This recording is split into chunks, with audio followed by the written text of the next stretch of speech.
Барзу Абдуразаков – один из немногих театральных режиссеров из Таджикистана, работающий за границей.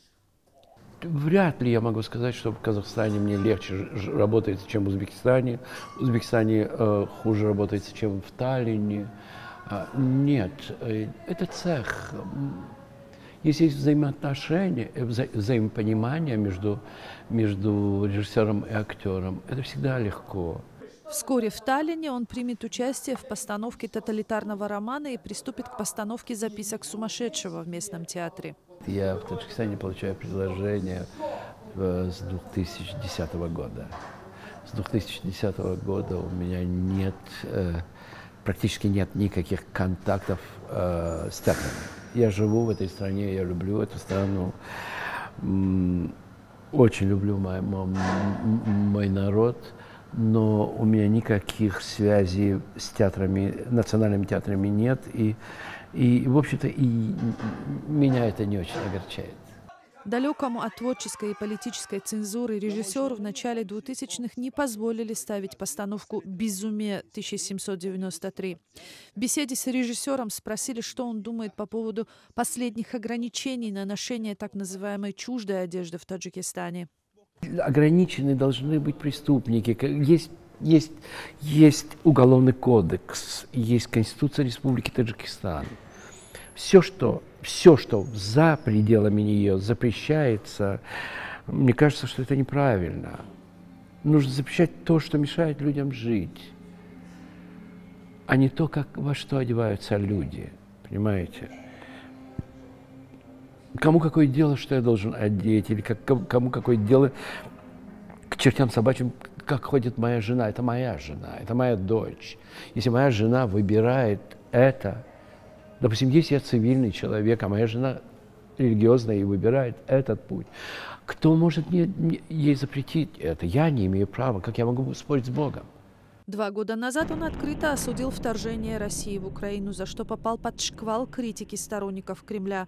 Абдуразаков с сожалением говорит о том, что на пространстве стран Центральной Азии многие продолжают находиться под влиянием российской пропаганды. Кремль и Москва, и Красная площадь, и Мавзолей остается центром для многих. СССР до сих пор существует для них. Понимаете? Очень много вот этой массы, огромной массы, желающей вернуть СССР. И все, что делает Кремль, это правильно. Вот что. Совок не ушел. Понимаете, из сознания людей не ушел совок.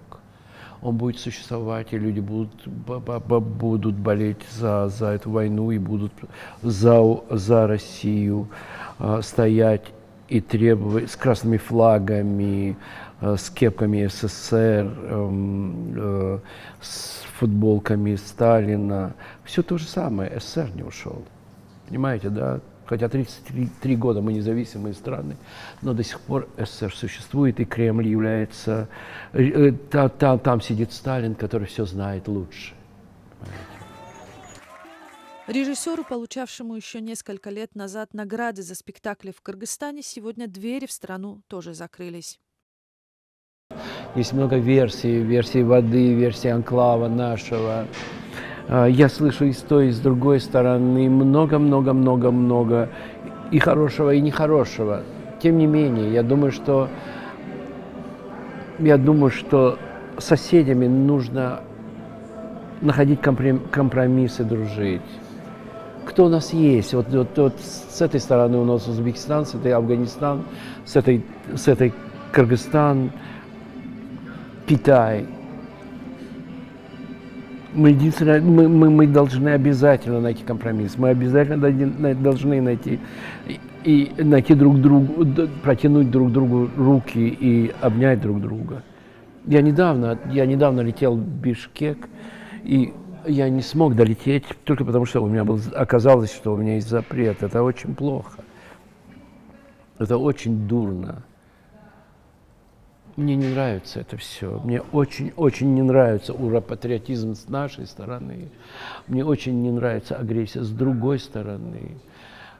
Можно сесть и договориться, можно сесть. Пусть это будет тяжело, пусть это будут годы, но решить этот вопрос. Решить вопрос с соседями, с водой, я не знаю, с землями. Не отдавать, может быть, обменяться чем-нибудь. Но ни в коем случае не стрелять друг в друга, ни в коем случае не убивать друг друга. Не хотел ли бы Абдуразаков принять участие в деятельности политической партии, спросили мы.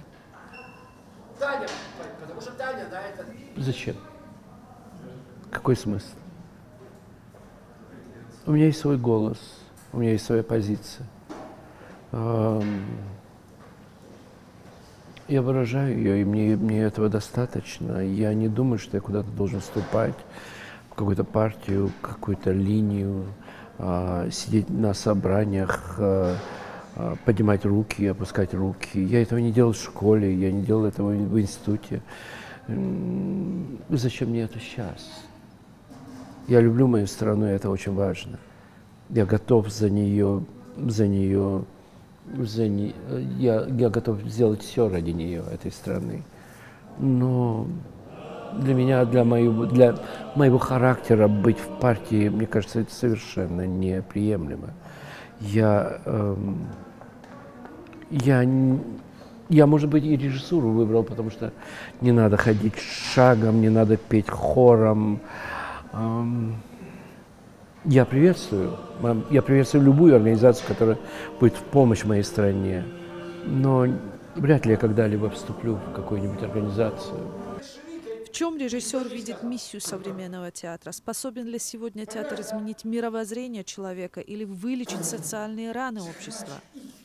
Я не думаю. Я не думаю, что театр может что-то менять. Театр может в социальном смысле, да. Когда-то, возможно, театр мог... Наполеон говорит, что если бы не было французской революции, то если бы не было бы «Женитьбы Фигаро», «Бомарше», не было бы французской революции. Да. Но это была такая страна, сейчас нет. Театры не меняют. Единственное, что я могу сказать, что может сделать театр,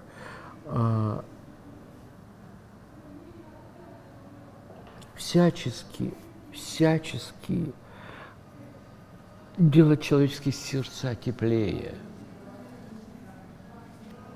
Понимаете, для меня сейчас театр – это не место развлечения, это место, где я внушаю людям, что добро существует, что справедливость существует, что как бы ни было тяжело, нельзя отчаиваться. С высоты 65-летнего возраста, как режиссер оценивает свои достижения или неудачи? Вот к этому 65 лет, если со мной что-то очень важное случилось, то я поймал себя на мысли, что я не разочарован в жизни. Вы понимаете? Я как думал о нем хорошо, так и думаю о нем хорошо, невзирая ни на что. Я люблю жизнь, я люблю любить, я люблю улыбаться, я люблю репетировать, я люблю путешествовать, я люблю моих родных, я люблю мою супругу, детей моих. Но если бы жизнь поставила вас перед выбором в пользу одного, но самого заветного желания, которое бы полностью изменило вашу жизнь, какой бы выбор сделали вы? Спросили мы. Кроме моих родных, кроме моих детей, которые безусловно, ни на что не поменял бы, я бы все отдал бы ради понятия просветления. Вы знаете, вот чтобы ради вот этого увидеть истину. Вот ту правду, которую открыл для себя Будда, правду, которую открыл для себя Руми, правду, которую для себя открыл Лао Ше, да, правду, которую увидел Конфуций. Вот они ведь что-то увидели, что очень важное. Мастера суфизма. Я бы ради этого отказался бы от всего. До свидания, спасибо.